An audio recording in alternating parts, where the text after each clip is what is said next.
are the wines that we'll be featuring for today. The Beringer Pinot Noir, Founders Reserve. Um, the Beringer House as well, Main and Vine, Cabernet Sauvignon. And from the south of France, Côte d'Oron, Rive Roti, which is a Grenache.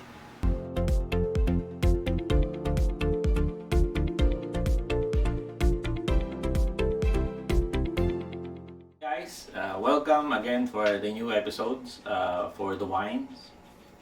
But before we start, I would like to thank you dun sa mga new subscriber ko, lalo na dun sa mga bago at nagtiwala sa atin. Okay, I just give you a small summary of my channel. My channel will be explaining about different kinds of wines, the steps, how to make wines, and some techniques, and plus the grape varieties. So it's a wine education from the beginners up to the knowledgeable for the wines.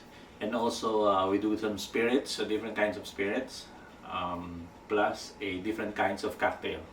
How to make cocktail. So it's nice kasi matututo kayong gumawa with your own, especially if you have parties na mangyayari in the future. So you have a knowledge to prepare at your home. Okay, bago tayo magsimula, I would like to greet some of my friends. Shoutout muna tayo dun sa ating mga ships kaibigan. One is Pons Panganiban. Hi, good luck tayo. And then dun sa ating bagong YouTube friends, which is the Sam Walastik. Isa siya sa motovlog, so follow nyo siya. Very interesting yung fini-feature niya. And then meron siyang business, you can buy this horang mask, which is very nice. Check on his FB page. Okay, now let's talk about wine. So these are the wines that we'll be featuring for today. The Beringer Pinot Noir, Founders Reserve. The Beringer House as well, Main and Vine, Cabernet Sauvignon. And from the south of France, Côte d'Oron, Rive Roti, which is a Grenache. And then white from the House of Beringers as well. From Main and Vine, this is a Pinot Grigio. And then the Chardonnay from the same winery, which is Beringer. And one from Australia, which is from Jack State, MR series from the south. The pink Moscato. So here, nakikita nyo sa harapan nyo, I will be featuring only a grape varietal, especially dun sa mga beginners, kung paano kayo magsisimula to taste different kinds of wine to introduce to your palate, especially for a daily drinking. You can have wine every day if you want, especially a glass of one or two, you may enjoy it. Okay, very basic lang muna tayo. We will be starting for 6 bottles of wine, 3 each. So, magsimula muna tayo dun sa 3 different grape varietals from the white and the red. Okay, before we start, pag-usapan muna natin yung saan ba galing yung species na ginagamit natin for the grapes. Okay? There's a lot of a species regarding wine is concerned, kung paano sila ginagawa at kung anong klaseng species yung ginagamit natin. Parang sa aso yan, okay? They have different breedings, okay? Thousands of species, and then we have only one species na ginagamit lang natin regarding sa wine, which is the Vitis vinifera, okay? Yan yung pinanggalingan ng lahat ng grape varietals from this and from the thousands of grapes that producing from the old world and the new world. Okay, para meron kayong idea. Okay. I've already mentioned, I will be mentioning vocabulary terms for the wine para hindi kayo medyo nalilito dun sa sinasabi ko, para medyo meron din kayong idea regarding wine topic. Okay, if I said old world wine, meron po tayong 5 old world wine. Sino po sila? Sila po yung mga long time ago, mga previous winemaker, which is until now, they producing good and expensive wine. One is France, second one is Italy, third one is Spain, fourth one is Germany, and the fifth one is Portugal. So, pag sinabi kong old world, one of these countries. Okay. Besides these 5 old words, meron tayong tinatawag na New World. Ano yung New World? New World, lahat ng hindi kabilang dun sa 5, they are part of the New World wines. USA, Australia, New Zealand, Hungary, China, India, Switzerland, Sweden, Chile, Uruguay, Montevideo, and a lot of countries that producing wine. So they are the New World wine. Okay. And another one word which is terroir. Okay. Terroir, it means between the climate and the soil. So yun, pag sinabi kong terroir, ang tinutukoy ko yung climate nila at yung soil kung gaano kaganda. Okay.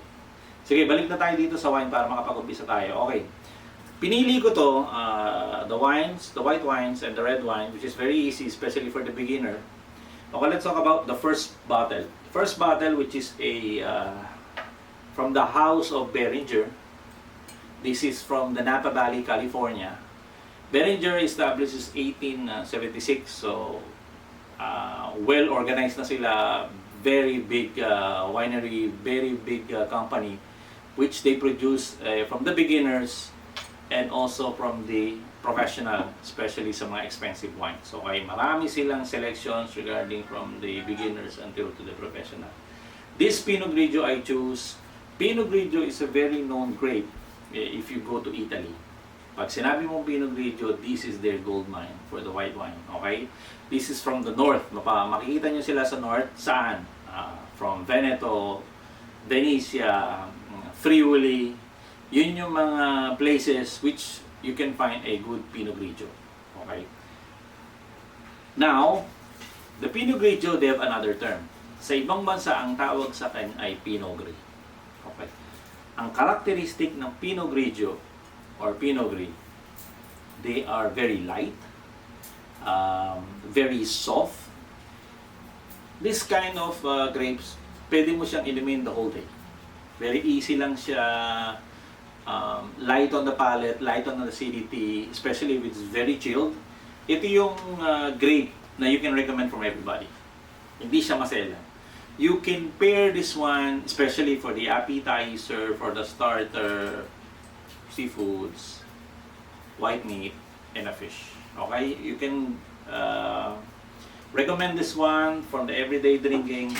Napakasarap, very light, crisp, and number 1 siya. Okay, especially for sa magsisimula, I would recommend the Pinot Grigio. Okay, let's move on to the second one. Second one, we have a Chardonnay. Chardonnay, para siyang mother of all the whites. So, most of the countries, they produce Chardonnay. Kasi hindi siya masyadong maselan regarding sa planting doon sa terroir. Okay, very reliable siya. A lot of characteristics with oak, vanilla, yun yung mga characters niya. Tapos, this one, it's from the body, it will be on the medium side to full body. Okay. Light and dry, nakakapag-produce ang France. The Chardonnay is one of the grape varietal, which is very famous in Burgundy. Number 1 yun. When you go in Burgundy, when you go in Chablis, when you go in Corton, Salaman, sa San Montrachet, these are the main grape variety. But in California, it's also the best grapes. You go in Australia, New Zealand, and every part of the world. You can find any part of the world the Chardonnay. So this one is a medium-bodied, full-bodied dry. This one is more on the green apple side, very fresh, like cut hay, a nose of cut hay, and round. And I would say a very, very nice for the white meat and even the red meat. You can pair with this kind of grape varietal. Alright? You can still go with the old tradition with the white and red meat. Wala tayong problema man. Still, that is the best pairing. But of course, when you have a favorite wines for all of the dishes, it doesn't matter. As long as you like the wine, together with the dishes, that's perfect. Okay? So the next one. We know naman na all Filipinos, we have a sweet tongue. Okay? Mahilig tayo sa matamis, sa fruity. Okay? This Australian wine, which is the Jack State from M series, you will see on the label, it's a pink Moscato. Bakit nila tinawag na pink Moscato? Because it's a little bit pinkish when they made the wine. As you can see, they have different colors from this two. Okay? Moscato, when you say Moscato, mostly 90 to 100% is fruity wine. Ano ibig sabihin ng fruity? Medyo matamis siya. Kasi when you say sweet, that is a dessert wine. Okay? So, don't get wrong with the words. Fruity, ibig sabihin, marami siyang fruit flavor na may encounter pagdating niya sa palate. Yung palate nyo nga pala, yun yung tongue nyo. Okay? This one, it can go with any ages. Ano ibig sabihin? Pwede sa bata, pwede sa matanda, kasi pangmasa tong lasa na to. I will highly recommend this one for the parties. For those people who doesn't like the acidity, the sourness of the wine, because they don't like it all, these are the best recommendation for you guys. Okay?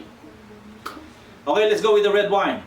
I'm not going much on the details para dun sa mga beginners, para magkaroon kagad kayo ng guidelines at para mas madali sa inyong intindihin. Okay. Let's go with the Pinot Noir. Okay, Pinot Noir, I choose for the light red to start because Pinot Noir, it's a very soft, light red wine. Okay? Ito po ay pwede sa white and pwede sa red meat. Okay? You cannot go wrong with this grape because this grape is very versatile. Ano ibig sabihin ko very versatile? Easy. For the food pairing, very easy to pair.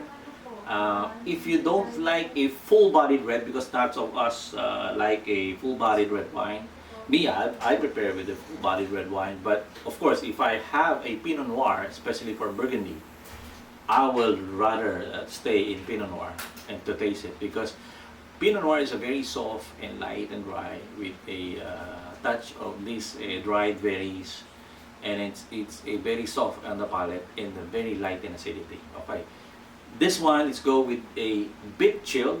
I would say you can go with the 16 to 18 degrees.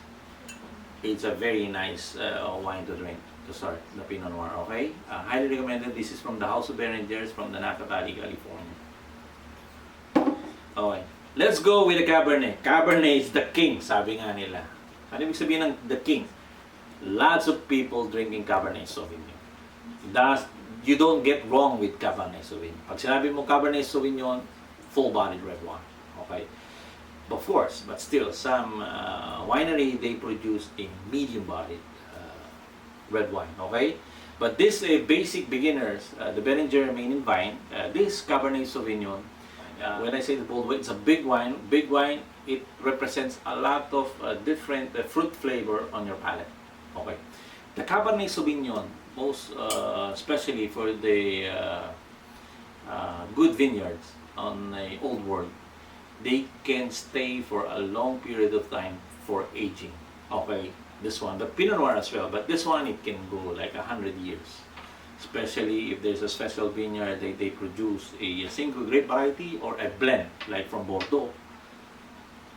This one, 100% recommendable for those people who's looking for a much more flavor, especially for the steak, good. Beef, right? Yes, for the pork. This one is a very good one. To start for drinking with your friends, if you are a person which is a very light on the full-bodied side, I will recommend for you the Cabernet Sauvignon for the start. And you have to taste the different vineyards from different Cabernet Sauvignon. It's a lot there. In Napa Valley, they are #1 from the Cabernet Sauvignon, especially for the single grape varietal. A lot of producer there you can find, but of course, it's a bit pricey. But I would say you will love it. I am a fan guy of a Napa Valley, California. Very good producer of a Cabernet Sauvignon. Okay. One of my favorite brands is a Schaefer. Okay. The next one, or the last one. I pick up these grapes because this one is not usual grapes for the introduction. This one is a Grenache. Okay, Grenache or Grenaca from Spain. Okay, this one, this bottle, it's come from the south of France, which they produce a blend.